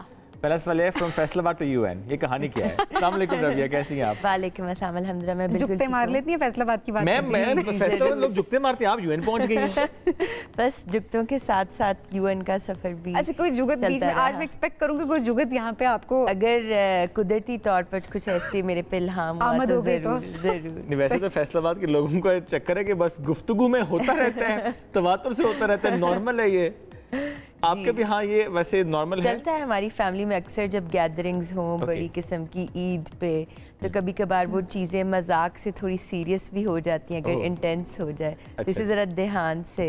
नहीं, मैं और सबीन तो वैसे भी आपसे बहुत ध्यान से बात करेंगे। हम तो वैसे भी इस चक्कर में पड़ते ही नहीं है कि हाँ जुगत हमें पड़े, ठीक है? हमें डर लगता है जी फैसलाबाद। फैसलाबाद टू UN, ये सफ़र कैसा?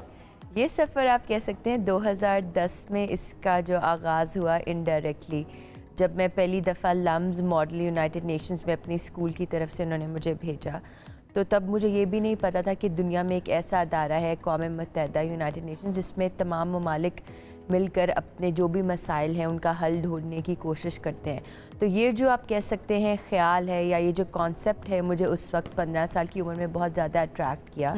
और जब मैंने पहली दफ़ा उस कॉन्फ्रेंस में पार्टिसिपेट किया तो मैं ज़्यादा बोली नहीं क्योंकि तब मैं शायद थी, मुझे उसके सिस्टम के बारे में पता नहीं था। तो जी उस वक्त आप कह सकते हैं मैंने उस चीज़ को ऑब्ज़र्व किया। लेकिन फिर 2011 से लेके आगे जब मैंने मुख्तलिफ और MUNs मॉडल यूनाइटेड नेशन में पार्टिसिपेट किया तो मुझे फिर आप कह सकते हैं जब मेरी इसकी पार्टिसिपेशन अच्छी थी, जब मुझे रिकग्निशन मिली, जब मुझे बेस्ट डेलीगेट अवार्ड्स मिलना शुरू हुए तो उससे एक मेरा कॉन्फिडेंस बूस्टअप हुआ और मुझे एक इंकरेजमेंट मिली कि मुझे अक़वाम मुत्तहिदा को ज्वाइन करना है ultimately.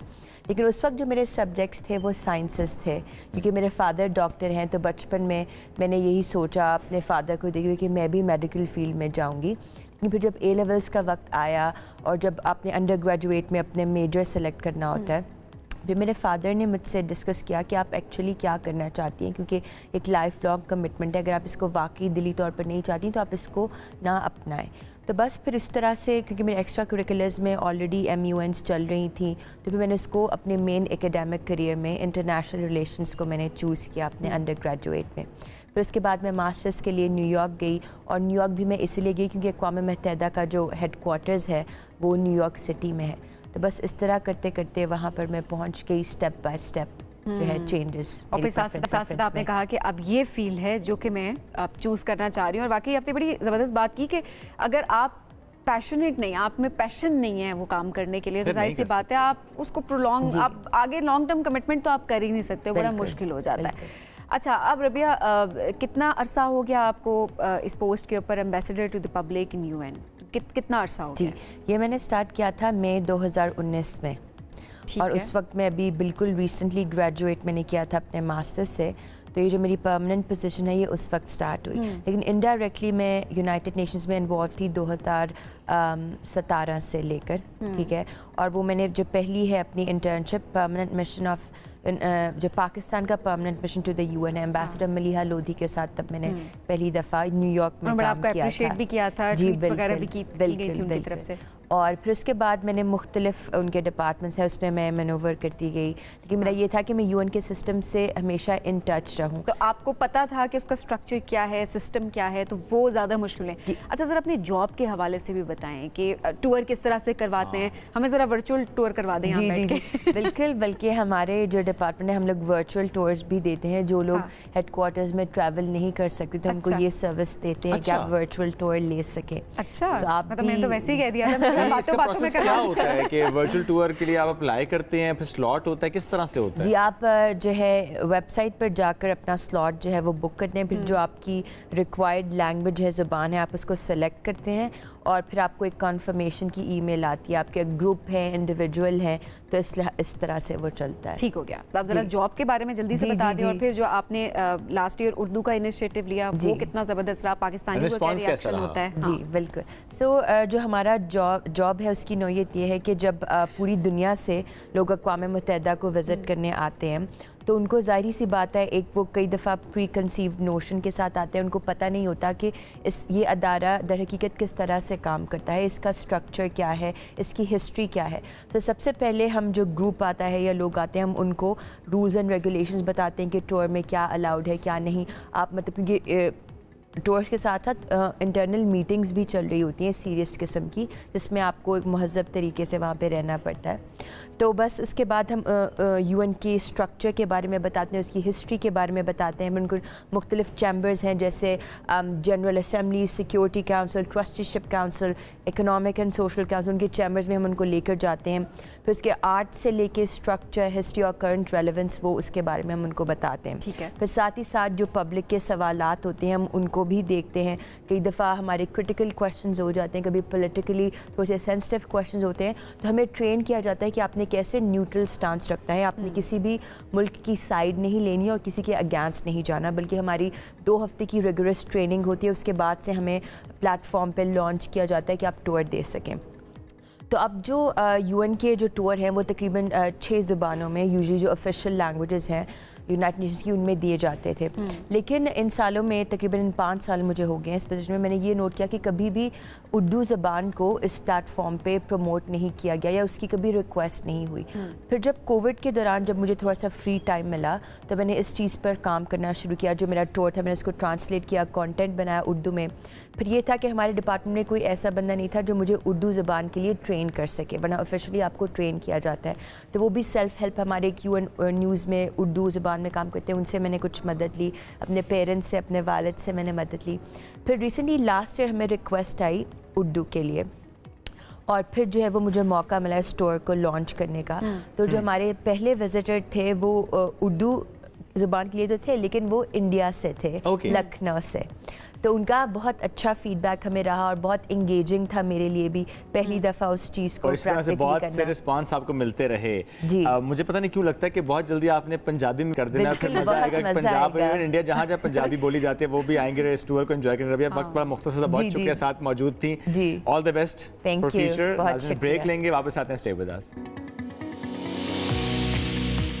Welcome back after the break. नाजरीन, इस वक्त ईद कुर्बान करीब है और ऐसे में हम देखते हैं कि मवेशी मंडी रुख होता है सबका जिन्होंने जानवरों की खरीदारी करनी है।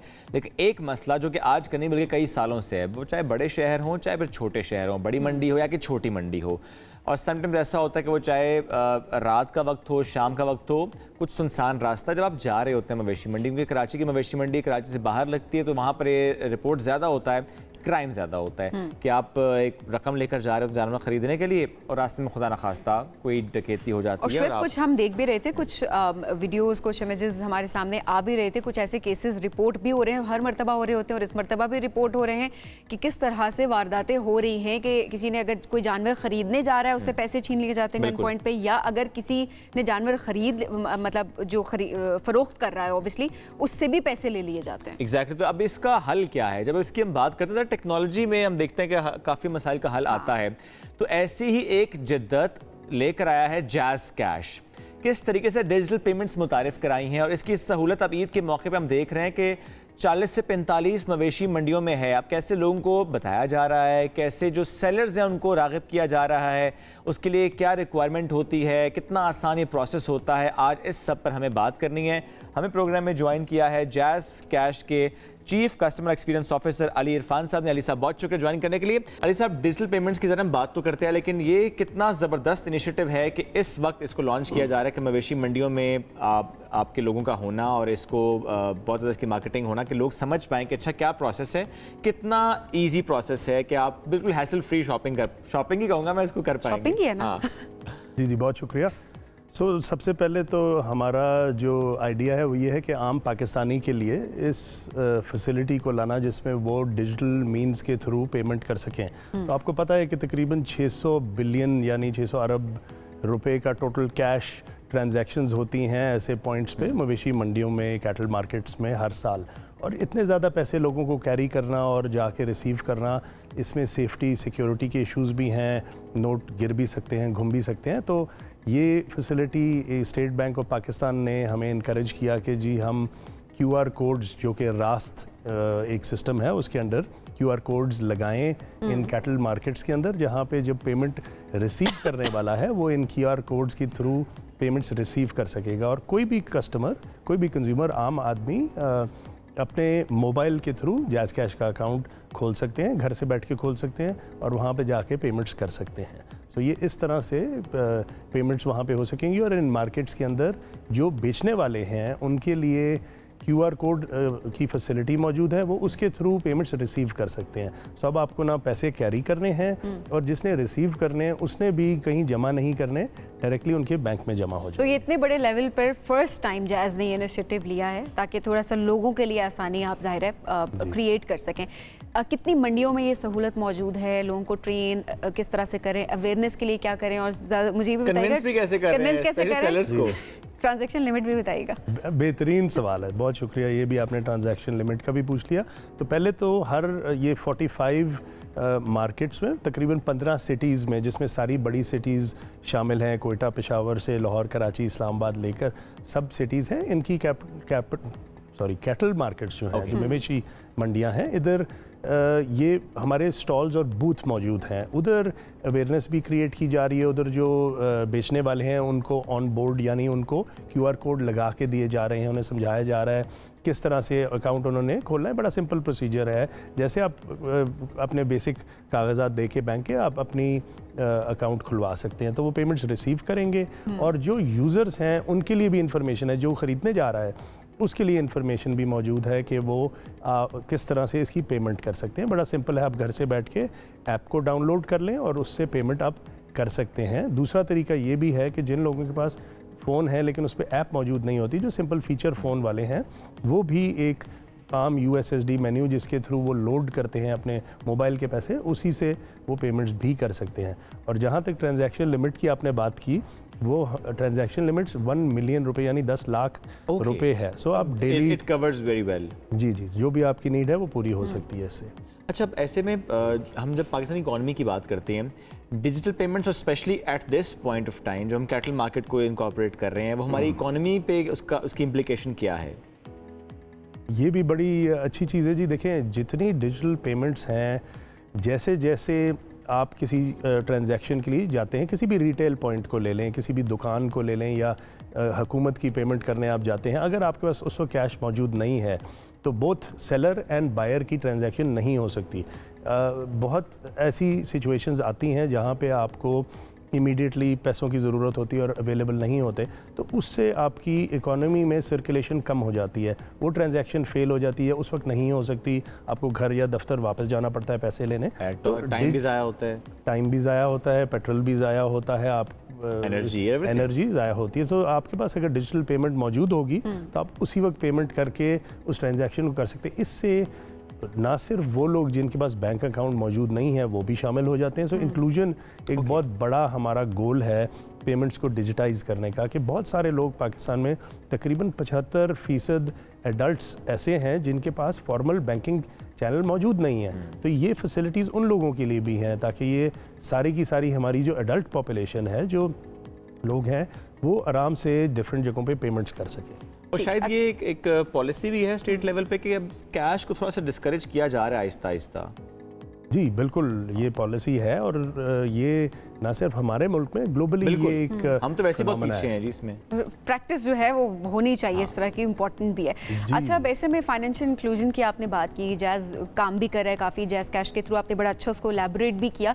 वुमेन इकोनॉमिक एम्पावरमेंट के लिए क्या किया जा रहा है, उसको किस तरह से कंट्रीब्यूट कर रहा है जैज़? सो ये टॉपिक जो है हमारे is very close to our heart और हमारी ऑर्गेनाइजेशन के लिए भी it's extremely important. Women economic empowerment के लिए सबसे पहले तो हमारे मुल्क में अवेयरनेस और एजुकेशन की ज़रूरत है, जिसमें जैज़ कैश बहुत हेल्प कर रहा है। हम डीप रूरल इंगेजमेंट प्रोग्राम है एक रन करते हैं, जिसमें हम 50 देहात में एट अ टाइम बारी बारी जाते हैं और ख़वातीन और मर्दों को इसकी इन्फॉर्मेशन देते हैं कि इसका क्या बेनिफिट है डिजिटल पेमेंट्स का, उनको इसका क्या फ़ायदा, वो घर बैठे किस तरह इनकम कमा सकती हैं और क्या तरीके हैं। सो उनको जब आप इकोनॉमिक फोल्ड में यानी इस इकोनॉमी में शामिल करते हैं तो उनको लाइवलीहुड के मौके भी मिलते हैं और आप लोगों को एक पॉवर्टी से बाहर निकालते हैं। सो इसको इस इंक्लूजन एफर्ट में जैसे मैंने आपको कहा, देहात में हम जाके एजुकेशन फराहम करते हैं, फिर हम विमेन एंटरप्रेन्योर जो होम बेस्ड बिजनेस ओनर्स हैं, जो और ख़वातीन हैं बिजनेसेस करती, उनको ऐसे अकाउंट्स खोल के देते हैं कि वो पेमेंट्स रिसीव कर सकती हैं अपने बिजनेस में डायरेक्टली। अच्छा, ये इंडिपेंडेंट किस तरह से बना रहे हैं, ये बड़ी अच्छी एग्जांपल आपने बताई कि घर बैठे ख़वातीन जो हैं जब वो काम कर रही हैं, अपना बिजनेस रन कर रही हैं ऑनलाइन, सो उसमें अब उनको किसी और की ज़रूरत नहीं है कि वो डिपेंडेंट हैं कि नहीं हमें पैसे निकलवा के दो या किसी और के अकाउंट में पैसे आ रहे हैं उसके बाद वो उनको मिल रहे हैं। डायरेक्ट उनका अपना अकाउंट है और उसके थ्रू जाहिर है वो ट्रांजेक्शंस कर रही हैं, which is something really good. और इस वक्त ये नीड भी है हमारी। बिल्कुल जी, ये जो इंडिपेंडेंस और जो एम्पावरमेंट है ख़वातीन की, उनके देखें ट्रेडिशनली वर्ल्ड वाइड ये नोन है कि विमेन बेहतर सेवर्स हैं और बेहतर पैसे सेव कर सकती हैं हाउस होल्ड के बेनिफिट के लिए। सो वो उनको पता भी है कि खर्चना कहाँ पे, एजुकेशन पे खर्चना है, ग्रोसरी पे खर्चना है, किन चीज़ों पे बिल देने हैं। सो ट्रेडिशनली कैलकुलेशन में देखा जाए तो ख़वातीन सबसे बेहतर है, क्योंकि सबसे ज़्यादा बेहतर है जी, हम लगते ही नहीं आपसे। वो तो है सर, एग्री करेंगे कि नहीं? बिल्कुल जी, और हमें उसको इनकरेज भी करना है और अवेयरनेस भी बनानी है इसकी। नहीं, बड़ा ज़रूरी भी है। लेकिन देखें ना, जब आपके पास एक लिमिटेड बजट होता है, आप घर जब एक सिस्टम रन कर रहे होते हैं, तो उसमें जाहिर सी बात है कैलकुलेशंस बहुत मैटर करती हैं, और जब ख़वातीन के हाथ में खर्चा होता है तो वो ज़्यादा अच्छे से उसको खर्च भी करती हैं और बचा भी लेती हैं। ऑनलाइन शॉपिंग ज़्यादा कौन करता है? अब वो तो चले ना, इट्स पार्ट ऑफ लाइफ, है कि नहीं, वो भी मैंडेटरी है। बिल्कुल है। और डिजिटल पेमेंट्स की बात आपने कर दी, ख़वातीन ज़्यादा करेंगी शॉपिंग जाके। अभी तो होता है ना कि अच्छा आप कह देते हैं वो नहीं, अभी कैश नहीं है, ख़वातीन तो नहीं रुकेंगी। देखें, ख़वातीन और मर्द दोनों को हम प्रोडक्टिव यूजेस के लिए इनकरेज करते हैं कि देखें, जैसे एक मैं आपको एग्जांपल देता हूँ रिक्शा ड्राइवर का। हमारे एक लोन का फीचर भी है इसी ऐप के अंदर कि आप लोन भी रिसीव कर सकते हैं अगर आपकी हिस्ट्री अच्छी है और आपने ट्रांजैक्शन हिस्ट्री अच्छी है तो। हाँ, ये मैंडेटरी है। करतूत अच्छे होने चाहिए। करतूत आपके अगर अच्छे हों तो आप पैसे लग सकते हैं। रिक्शा ड्राइवर लोन लेके सुबह अपना पेट्रोल भरा के पूरा दिन सर्विस करके कमा के पैसे वापस कर सकते हैं। बड़ी सहूलत है उन लोगों के लिए।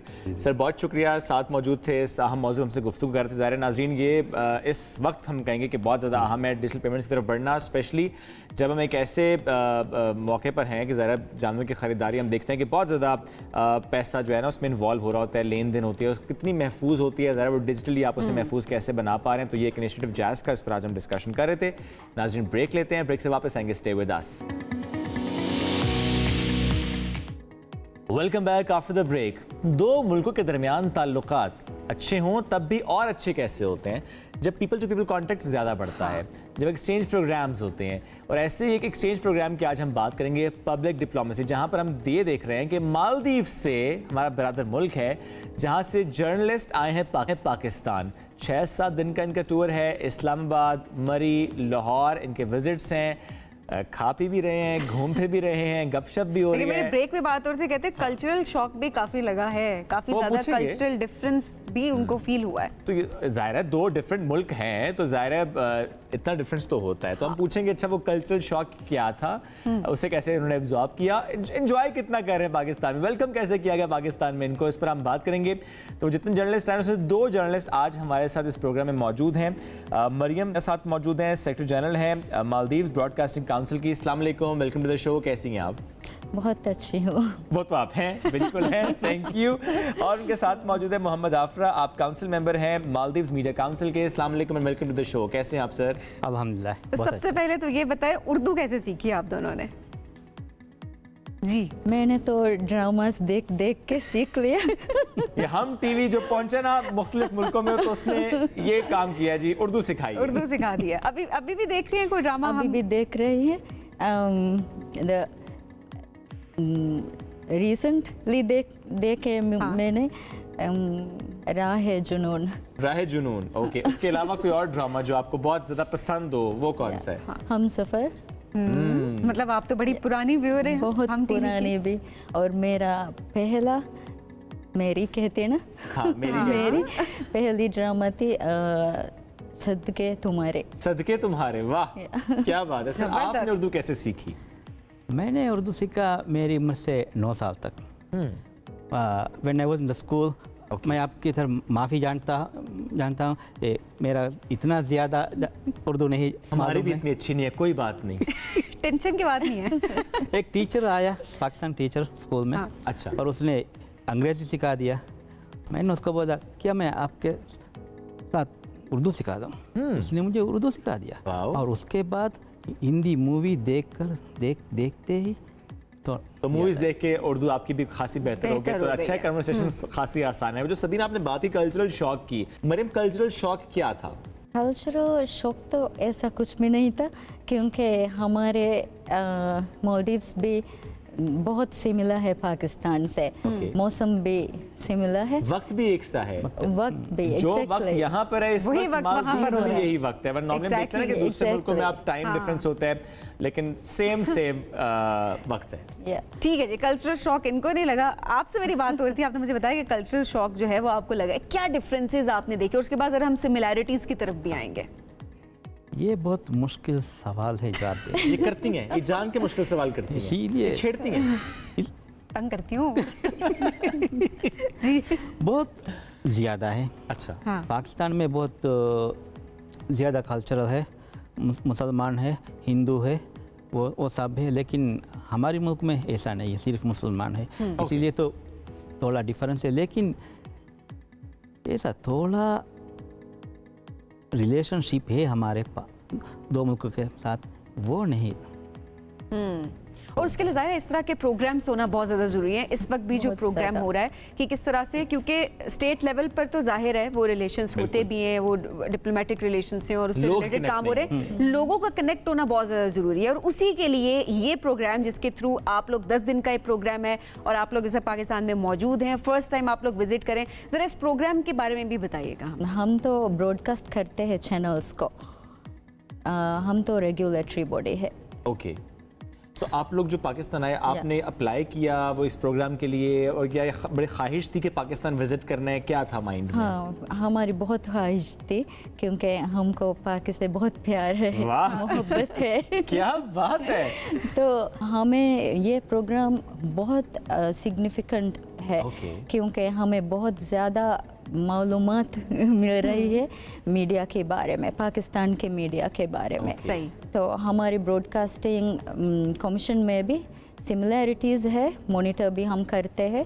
और कंप्लायंस भी है हमारे, तो यहाँ हमें ज़्यादा मिल रही है सीखने को, अपॉर्चुनिटी आपको ज़्यादा मिल रही है। अच्छा जी, खानों के हवाले से बताएं, क्या क्या खाने अभी तक खाए हैं आपने?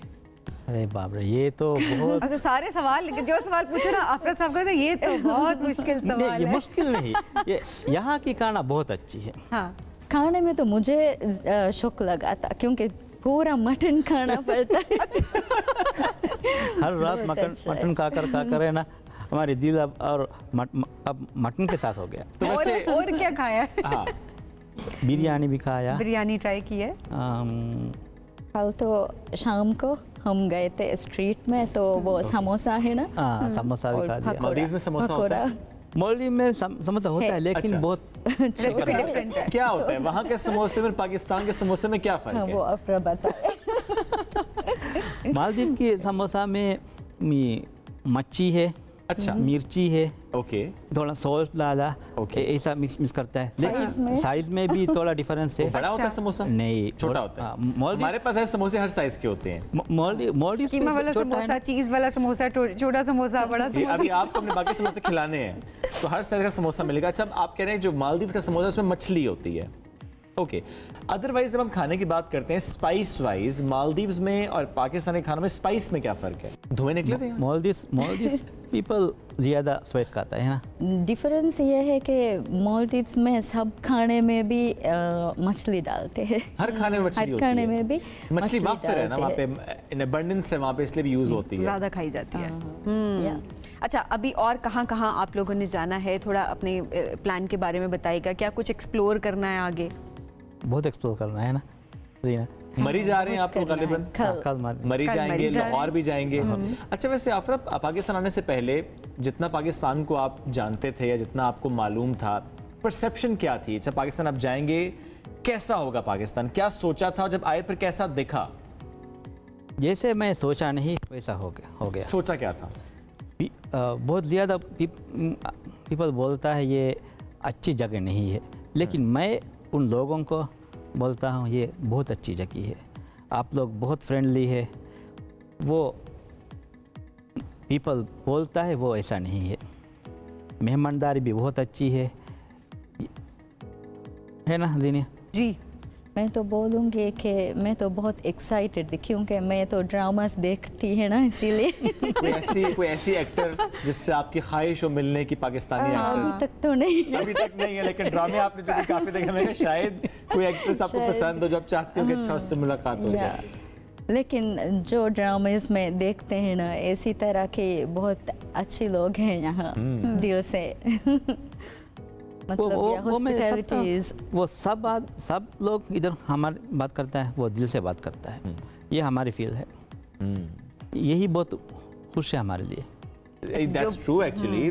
ज़रा ये नेचर भी होती है, एक कल्चर भी होता है, कुछ वैल्यूज भी होते हैं कि बहुत दिल से, बहुत प्यार से, बहुत अपनायत के साथ दिखावा ना हो किसी चीज़ का। हमारे यहाँ ये चीज़ काफ़ी ज़्यादा। मेहमान नवाजी की जो आपने बात की, तो पाकिस्तान तो बिल्कुल टॉप। अभी तो आप हमारे नॉर्दर्न एरियाज़ की तरफ नहीं गए, अगर आप वहाँ पर जाएंगे तो आप और ज़्यादा मेहमान आप परेशान हो जाएंगी क्योंकि वहाँ जबरदस्ती खाना पड़ता है। भूख नहीं है तो भी कहते हैं कि खाना है सामने, तो क्योंकि आप मेहमान हैं तो आपने खाना ही खाना है। तो ये जरा गड़बड़ हो जाती है कभी-कभी हमारे साथ जब मुस्तरफ जाते हैं। अभी भी हम बहुत एक्साइटेड है, तो मजा आएगा आपको इंशाल्लाह। अच्छा, थोड़ा सा जब हम डिफरेंस की बात करते हैं ज़रा पाकिस्तान और मालदीव्स, हम ये देखते हैं कि यहाँ का ज़रा कल्चर थोड़ा सा डिफरेंस ज़रूर है। प्लस जब इकॉनमी की बात करते हैं, आपकी जो इकॉनमी है बहुत टूरिज्म ड्रिवन इकॉनमी है। टूरिज्म पे बहुत ज़्यादा आप लोगों का फोकस होता है और शायद यही वजह है कि बहुत से मुल्कों को मालदीव्स का तो पता होता है, चूँकि लोग जाते हैं, एक्सप्लोर करते हैं, घूमते फिरते हैं, it's a good vacation spot. Pakistan में भी ज़्यादा जगह तो है, लेकिन हमने उस तरह शोकेस चूँकि नहीं किया, तो इसलिए बहुत से मुल्कों से अभी लोग आए हैं, कम आए हैं। तो ये टूरिज्म पर्सपेक्टिव से हम देखते हैं, मालदीव्स का टूरिज्म के अलावा क्या फोकस होता है इकोनॉमी में? एग्रीकल्चर में भी होता है। अच्छा। और फिशरीज में होता है, हाँ।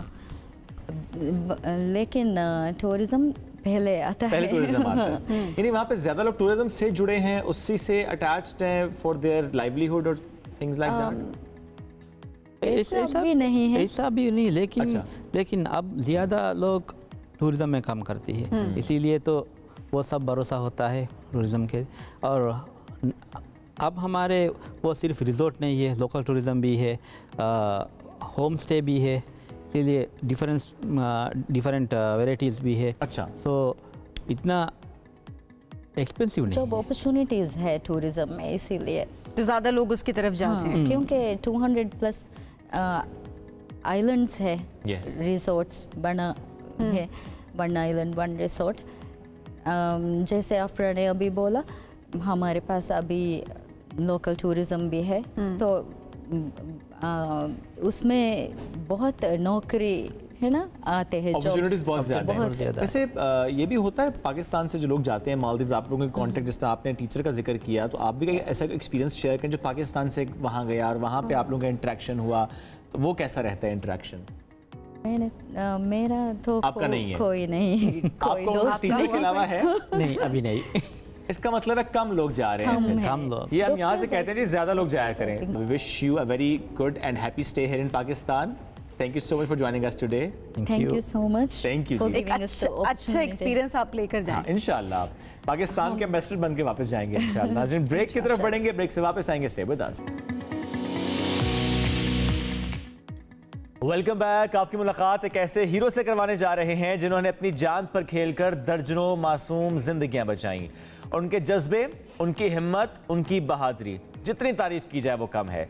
हम बात करें साहिवाल से ताल्लुक रखने वाले अरशद की, जिन्होंने साहिवाल के टीचिंग अस्पताल के चिल्ड्रन वार्ड में खौफनाक आतिशज़दगी के वाक़े में 26 बच्चों की जानें हैं।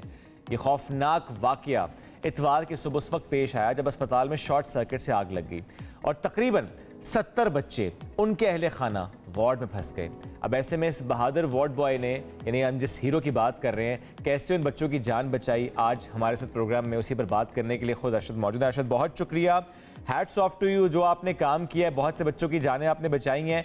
लेकिन हम ज़रूर जानना चाहते हैं अरशद, उस दिन वो सुबह कैसी थी, हुआ क्या, वो शॉर्ट सर्किट लगा, आग लगी, आप कहाँ थे, वो पूरा वाक़या बयान कीजिएगा। मैं उस वक्त ओपीडी पर ड्यूटी कर रहा था तो हमारे सेंटर इंस्पेक्टर नदीम असगर साहब आए। उन्होंने कहा कि उधर आग लगी, चिल्ड्रन वार्ड में जल्दी पहुंचो। तो एक मेरा दोस्त था ऊपर आईसीयू से आया हुआ मेरे पास पेशेंट चेक करवाने, तो हम दोनों उधर दौड़ कर गए। हमारा सुपरवाइजर पहले निडाल होकर खड़ा था उधर, कहता है मुझसे अंदर नहीं जाया जा रहा, मेरी तबीयत खराब हो रही, मैं अंदर से ही आया हूँ। तो बच्चे अंदर हैं, बच्चों की माएँ जो रो रही थी, चीखो पुकार कर रही थी कि हमारे बच्चे। जब हम उधर पहुंचे तो हमसे बर्दाश्त नहीं हुआ। मैं था और सोहेल भाई सामने दरवाजे से अंदर नहीं जाया गया, बैक साइड पे गए, एक विंडो तोड़ी है, उससे अंदर गए तो बच्चों को बाहर निकालना है। अच्छा, और कितने बच्चे जिनकी जानें आप बचा सके, कितने बच्चों को बाहर निकाला? और ज़ाहिर है उस वक्त अपने दिमाग में भी एक चीज़ ज़रूर चल रही होती है कि इतनी आग है, क्या इस आग के अंदर मैं कूदूँ ना कूदूँ, मुझे जाना चाहिए नहीं जाना चाहिए, और स्पेशली अपनी जान का एक ख़तरा आपको बहुत ज़्यादा हो जाता है। और यकीनन आपने एक और अपने दोस्त का भी जिक्र किया, क्योंकि आप अकेले नहीं थे, सुहेल, आप दोनों ने मिलकर, ज़ाहिर उनका भी जिक्र हम यहाँ पर लाजमी करेंगे क्योंकि अरशद भी थे वहाँ पर और सुहेल भी थे। तो ज़रा ये मंजर बताइएगा, किस तरह से आपने बच्चों को बचाया? मैडम अंदर अंधेरा ही अंधेरा था, नजर कुछ भी नहीं आ रहा था क्योंकि धुआं बहुत ज्यादा था, सीलिंग को आग लगी हुई थी, सीलिंग का तो प्लास्टिक जल रहा था। हमने गिनती तो की नहीं थी कि कितने, ना ही अंदर हो सकती थी, ना हमें कुछ नजर आ रहा था। बैलों की लाइटें ऑन की हुई थी, एक दूसरे के साथ ही थे, हाथ पकड़कर बेड चेक किए, जिन पर बच्चे होते हैं वो ट्रालियां होती हैं, छोटे बच्चे थे। तो जो बच्चे हमें मिले हैं उसी तरह हमने वो ट्राली बाहर लेकर आए विंडो की तरफ, जो विंडो तोड़ी थी उधर ही आए, उधर से बच्चे बाहर रेस्क्यू कर। अच्छा, उस वक्त जब बच्चों का रेस्क्यू कर रहे थे, जो कि आपने कहा इससे पहले सुपरवाइजर भी थे, वो खुद निढाल थे, जो कि ज़ाहिर अंदर धुआं बहुत ज़्यादा था और वो खुद भी नहीं जा सकते थे उस तरीके से, तो बच्चों के वालिदैन भी उस वार्ड के अंदर थे या कि वो वालिदैन बाहर थे और वो इंतज़ार कर रहे थे कि कोई आएगा, वो जाएगा अंदर बच्चों को बचा के लाएगा, जो कि इतना मुश्किल था अंदर जाना? वालिदैन बाहर दरवाजे पर चीखो पुकार कर रहे थे, अंदर कोशिश कर रहे थे जाने की, लेकिन धुआं इतना था, गले में बढ़ता था, सांसों में प्रॉब्लम हो रही थी जो भी अंदर जाता था। पहले मैं भी ट्रैक के ऐसे ही अंदर गया हूँ, मुझे भी धुआं बढ़ा, वापस आ गया, फिर मास्क लगाए, मास्क लगाकर हम अंदर गए। एंड पर तबीयत थोड़ी नासाज हो गई थी क्योंकि धुआं अंदर चला गया था, चेस्ट में मसला बना था, सांस में प्रॉब्लम हुई थी। अच्छा, अल्हम्दुलिल्लाह हमने बच्चे निकाल लिए थे, जब रेस्क्यू वाले उधर पहुंचे थे आखिरी बच्चा निकाल रहा था। अच्छा, तो अरशद ऐसे में रेस्क्यू टीम जो है वो कब पहुंची है और क्या? जिस तरह आप कह रहे हैं कि आखिरी बच्चा निकाला तो पहुंची। हाँ। जी, जब आखिरी बच्चा निकाल रहे थे तब आए थे। अच्छा, और दूसरा मैं जरूर जानना चाहूंगा, जब आप बच्चों को निकाला आपने और बाहर लेकर आए तो वो जो वालिदैन जो कि इंतजार में थे, जो कि बहुत ज़्यादा तकलीफ में थे कि कब उनके लख्ते जिगर बाहर आएँ और सेफली बाहर आ जाएं, और जब वो बच्चे बाहर आए उन पेरेंट्स का क्या रद्द अमल था, और वो जो बच्चे थे वो सब सेफली आप निकाल पाए? कोई खुदा ना खास्ता कोई ऐसा बच्चा जिसकी तबीयत ज़्यादा ख़राब हुई, चूँकि कुछ बच्चे ऐसे होते हैं चिल्ड्रन वार्ड में, स्पेशली इंक्यूबेटर्स में, जिनको फिर निकालना बड़ा मुश्किल होता है। जी अल्हम्दुलिल्लाह सब बच्चे सेफ थे, बात ठीक है, तंदुरुस्त निकाल लिए थे, जिंदा थे उस वक्त। अल्लाह का बड़ा शुक्र है, उनकी माएँ हमें दुआएं दे रही थी, बहुत खुश थी। तो हमने भी फख्र महसूस किया कि ये बच्चे हमने बाहर सही सलामत निकल लिए हैं। मैं अरशद अभी यही बात पूछने लगी थी कि जाहिर है करते हुए तो आप नहीं सोच रहे, तो इंसानियत सबसे ऊपर होती है, और जाहिर है ये हम बड़े कम लोगों में जज्बा देखते हैं कि अपनी जान आप हथेली पर रख के आप दूसरों की जानें बचाने के लिए कूद पड़े और आप उस टाइम माहौल और वो सब ना देखें।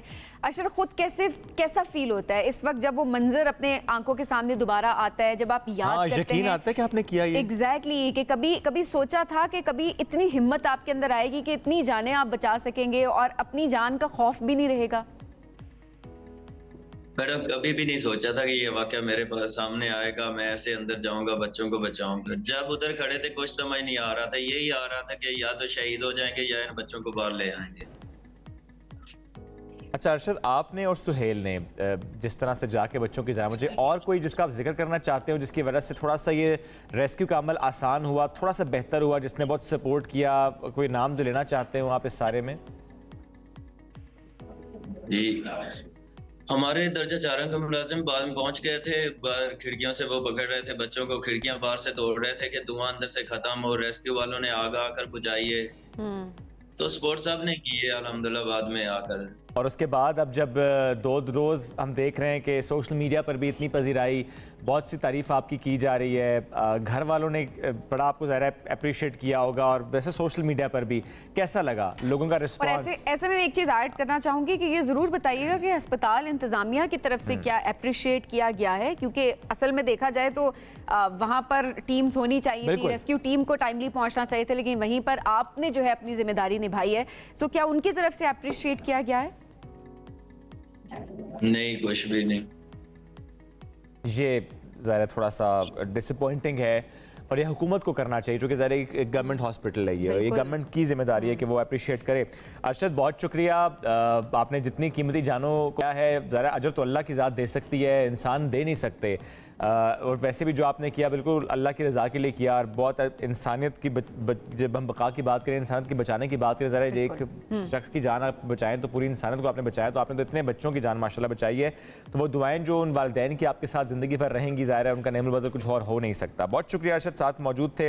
हीरो हैं आप ना सिर्फ साहिवाल के बल्कि पाकिस्तान के। नाज़रीन एक ब्रेक की तरफ बढ़ना है, ब्रेक से वापस आएंगे, स्टे विद अस।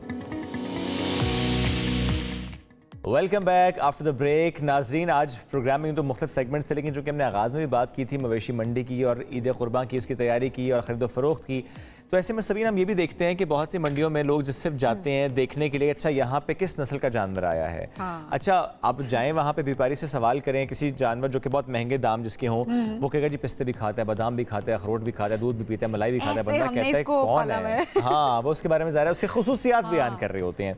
लेकिन कुछ जानवर वाकई ऐसे होते हैं, कोई नस्ल ऐसी उनकी होती है कि वो नजर आता है फिर कि अच्छा मुनफरिद से होते हैं, देखकर आप बहुत अट्रैक्ट हो जाते हैं उनको देखकर, हेल्थ देखकर या फिर खूबसूरती उनकी जो डिफरेंट होती है। एग्जैक्टली। अच्छा लाहौर की मवेशी मंडी है सगियां रोड पे जो लगती है, वहाँ पर एक बैल ऐसा है, नाम उसका भोला है, लगता भोला वो नहीं है, भारी भरकम है, फरबा जिस्म है उसका, नाम उसका भोला है।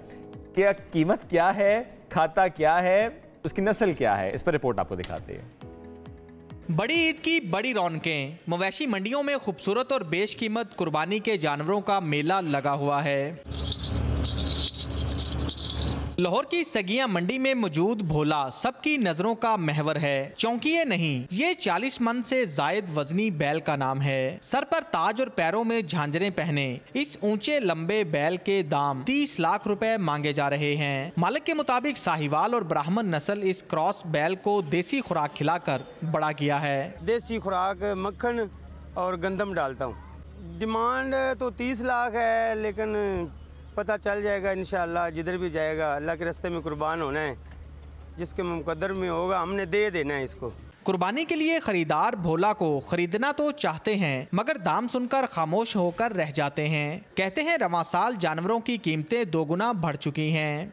इस बार तो रेट बहुत ज़्यादा हाई हैं, पिछली बार से तो भाई बहुत ज़्यादा हाई हैं। पिछली बार तो फिर भी समझ में आता था कि हम लोग ले सकते हैं, अफोर्ड कर सकते हैं। इस बार तो कुछ समझ भी नहीं आ रहा। रेट काफ़ी अपलाइन पे जा रहे हैं, तो काफ़ी ज़्यादा रेट हैं, तो इस दफ़ा मंडी मुझे लगती है लो है काफ़ी ज़्यादा, तो मंडी की सहूलत मुझे नज़र नहीं सही तरह आ रही। मवेशी मंडियों में दूर दराज से आए व्यापारी जहां जानवरों को मनपसंद कीमत पर फरोख्त करने के लिए कोशा हैं, वहीं खरीदार भाव गिराने के जतन करने में मसरूफ हैं। कैमरामैन उस्मान यासीन के साथ तलहा सईद, हम न्यूज़, लाहौर। ज़बरदस्त जी। अच्छा सभी हम देखते हैं कि जो लोग मवेशी मंडी का रुख कर रहे होते हैं और स्पेशली अगर बच्चों को साथ लेकर जाएं तो बच्चे बड़ी फरमाइश करते हैं, अच्छा हमें इस रंग का जानवर लेना है, अच्छा बकरे के मामले में स्पेशली अच्छा सींगों वाला लेना है या नहीं लेना। कुछ बच्चे ये होते हैं भाई भोला सा जानवर होना चाहिए जो हम आराम से चरा लें उसको, वो हमें मारे ना, तो ये ज़रा बच्चों की ख्वाहिश होती है।